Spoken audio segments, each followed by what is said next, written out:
Bonsoir à tous et bienvenue dans cette émission Foi et Raison.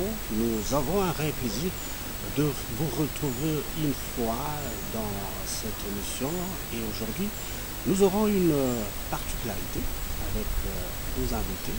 Et d'accoutumée, nous avons M. l'abbé Hubert Katawa aujourd'hui. Nous aurons aussi à échanger avec M. l'abbé Christian Gazin. Et voilà, donc ça sera aujourd'hui une émission un peu spéciale. Comme vous le savez, nous vous souhaitons déjà une bonne fête de la Pentecôte et aujourd'hui spécialement, nous aurons à en parler. Voilà. Bonsoir Monsieur l'abbé Hubert. Bonsoir. Comment vous allez? Ça va. Bonsoir Monsieur l'abbé Christian. Bonsoir. Comment vous allez? Je vais bien. Voilà.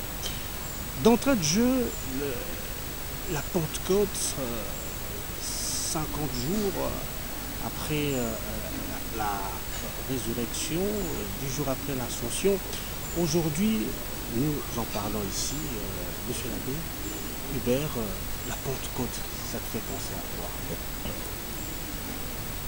La Pentecôte me fait penser au don précieux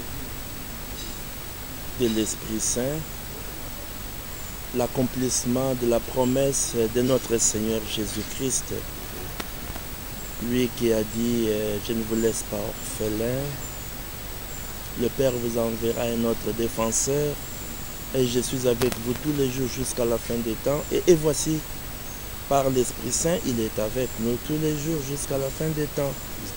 Oui. Voilà, et directement, Monsieur l'abbé Christian, Pentecôte, Esprit Saint, quel est votre entendement? Merci, monsieur le journaliste, pour la question. La Pentecôte, c'est une grande solennité dans l'Église, comme vous l'avez dit. 50 jours après Pâques, nous célébrons cette effusion de l'Esprit Saint sur la communauté des premiers croyants et par extension sur la communauté de toute l'Église. C'était l'objet de la promesse du Seigneur. Le Seigneur avait dit que je vous laisserai pas orphelin, je vous enverrai une puissance, comme vient de le dire l'abbé Hubert.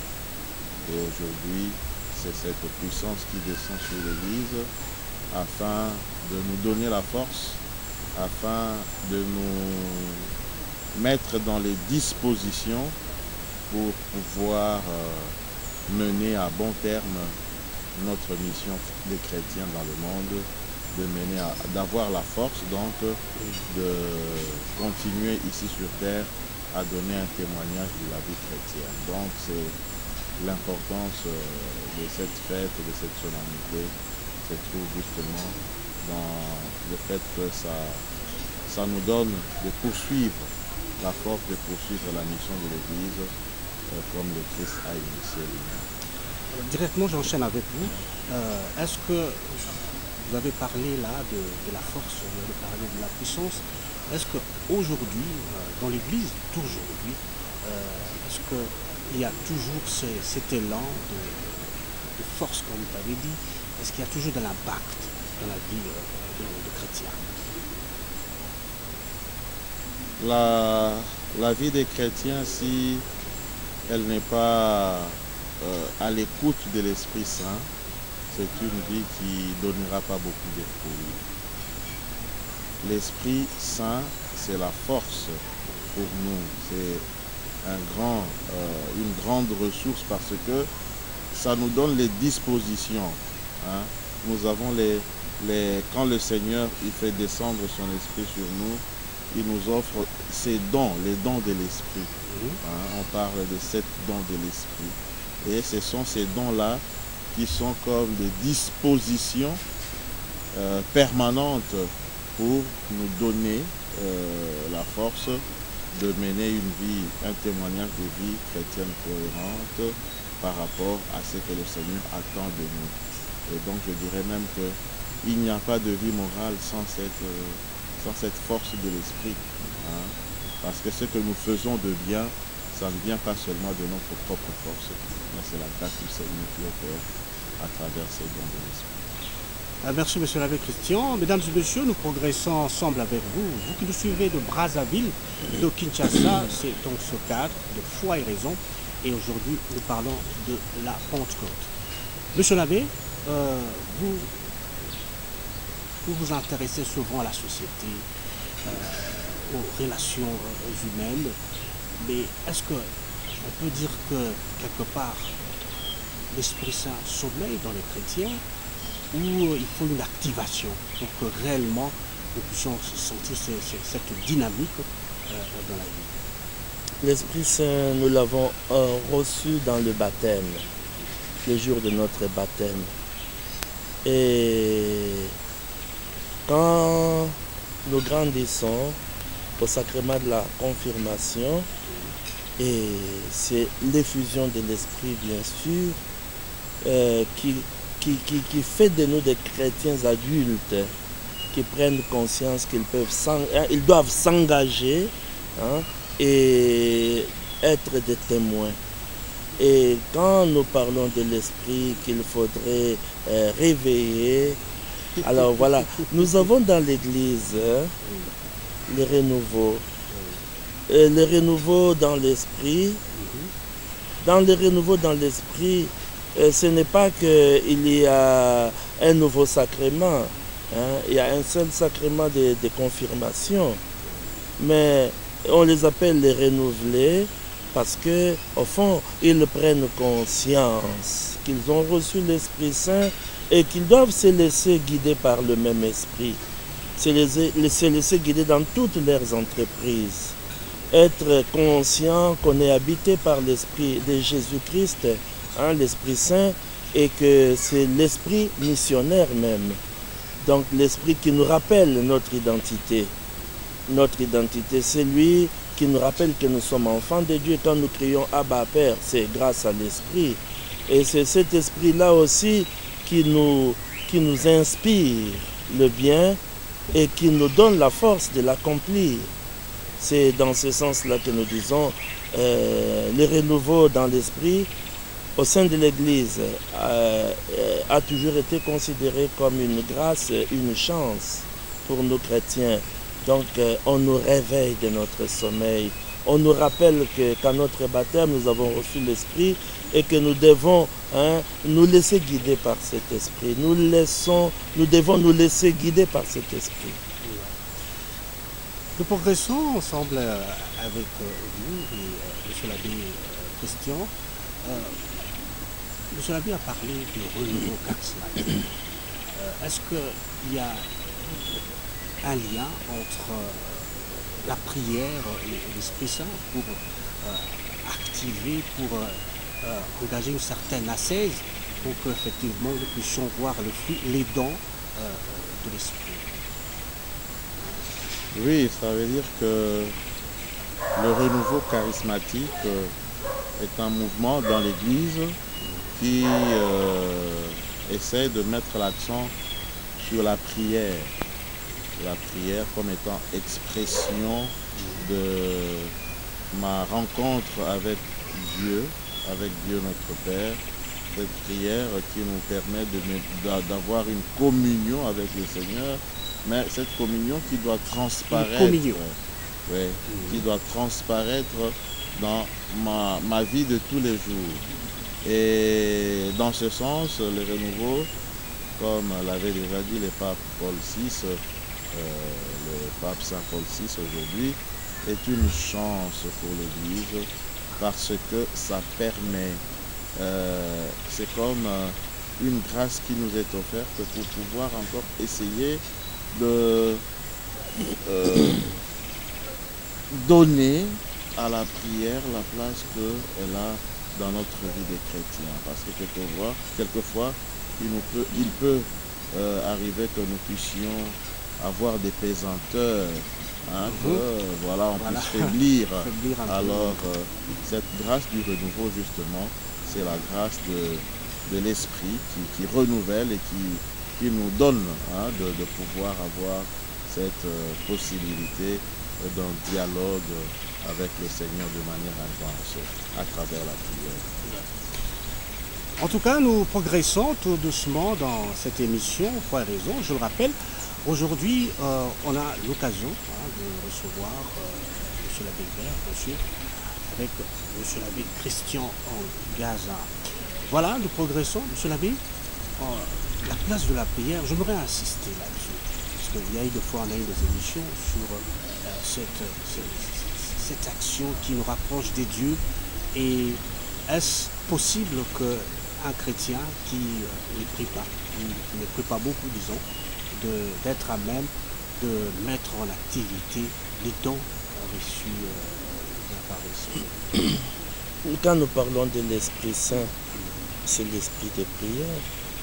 C'est l'esprit de prière. L'esprit de prière.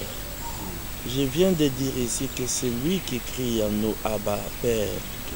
Parce que s'il faut même aller à définir la prière, il y a plusieurs définitions bien sûr, mais la prière peut être aussi considérée comme le cri de l'homme lancé vers Dieu. C'est une rencontre bien sûr, rencontre d'amour, mais le cri de l'homme lancé vers Dieu, ce cri peut lui être arraché par la tristesse, par la joie, et voilà. Donc c'est l'esprit de prière. Et c'est dans la prière que l'on rencontre le Seigneur. Nous allons vers le Seigneur, mais au fond, c'est lui qui vient vers nous. C'est lui qui prend l'initiative, et nous prenons conscience. D'ailleurs, c'est lui qui met ce désir de rencontres en nous. Donc, quand nous rencontrons le Seigneur, et comment on peut avoir rencontré le Seigneur et rentrer main vide? Notre Seigneur, il nous donne ce qu'il faut. Il nous donne toujours le meilleur. Et le Christ lui-même l'a dit dans les évangiles. Si vous savez donner de bonnes choses à vos enfants, qui vous demandent du pain, vous donnez du pain et non une pierre, du poisson, vous donnez et non un serpent, un scorpion. Et si vous demandez l'esprit, est-ce que le Père peut vous refuser son esprit? Donc l'esprit, au fond, comme je viens de le dire, c'est l'esprit du Père et du Fils. C'est l'esprit, au fond, c'est lui qui permet que nous soyons en permanence tournés vers le Père. Et en même temps, M. l'abbé vient de parler des dons, mais c'est l'esprit qui distribue les dons. C'est vrai, avec l'effusion de l'esprit, nous recevons les dons nécessaires. Mais comment recevoir si on n'a pas rencontré? Comment rencontrer si on ne se met pas en route? Donc la prière nous met en route. Et je dirais même qu'il y en a qui disent la prière ne suffit pas. C'est vrai, dans la vie quotidienne nous le voyons. Même pour réussir aux examens, il faut bien étudier. La prière ne suffit pas. Vous pouvez passer toute nuit, une nuit entière dans la prière, mais si vous n'avez pas étudié, vous n'allez pas réussir. Mais la prière mais doit être à l'origine de toutes choses, même si elle ne suffit pas à elle seule. À l'origine de toutes choses, ça signifie qu'avant de faire quoi que ce soit, avant d'entreprendre quelque chose, avant de travailler, alors les chrétiens commencent tout par la prière. Au fond, dans la prière, nous recevons la force de Dieu, non? Nous recevons sa présence qui nous accompagne, qui nous encourage, qui nous éclaire. Et voilà. Très bien, Monsieur l'abbé. Monsieur l'abbé Christian, je rappelle que vous êtes recteur du grand séminaire Saint-Jean 23. Et Monsieur l'abbé a parlé justement de la prière et aussi du travail. Mais j'aimerais que vous placiez un mot sur l'importance de la messe de l'Esprit Saint par rapport à la formation que reçoivent les séminaristes. Quelle est la place de cette messe? C'est souvent au début de l'année. Ah oui, chaque année, au début de l'année, nous faisons la messe de l'Esprit Saint. Nous invoquons l'Esprit pour confier au Seigneur l'année qui va s'ouvrir. Au cours de l'année, nous avons à travailler. Il y a les études, il y a toute la formation humaine, toute la formation pastorale, toute la formation culturelle. Alors c'est un travail qui nous demande à dépenser des énergies. Mais seulement que nous-mêmes, nous ne pouvons pas réaliser convenablement ce travail. Convenable. Oui, avec nos propres ressources parce que nous sommes limités, nous sommes des êtres fragiles. C'est pour cela, au début de l'année, nous invoquons sur nous la puissance du Seigneur. Nous invoquons l'esprit, cet esprit de force, esprit, les 7 dons de l'esprit, force, sagesse, piété, crainte du Seigneur, que l'esprit vienne sur nous pour qu'il puisse nous donner toutes ces grâces-là, tous ces dons, que ça puisse nous aider à mener à bien notre année, bien la commencer et la finir convenablement. Vous savez, on dit dans les psaumes, non, hein, si vous bâtissez sans le Seigneur, c'est en vain. C'est en vain. Si vous veillez sans le Seigneur, c'est en vain. C'est pour cela que nous commençons avec le Seigneur pour que nous puissions avoir les assurances, la certitude de faire un bon travail. Cette certitude ne peut pas nous venir de nous-mêmes, mais de la grâce du Seigneur à travers les dons et les fruits de l'Esprit. Et moi, j'ajouterais même lui comme recteur, formateur. Mais comment diriger tout un séminaire sans avoir l'esprit de sagesse? Il faut beaucoup de sagesse. Et on invoque au début de l'année académique, mais l'Esprit Saint, mais c'est l'esprit d'intelligence.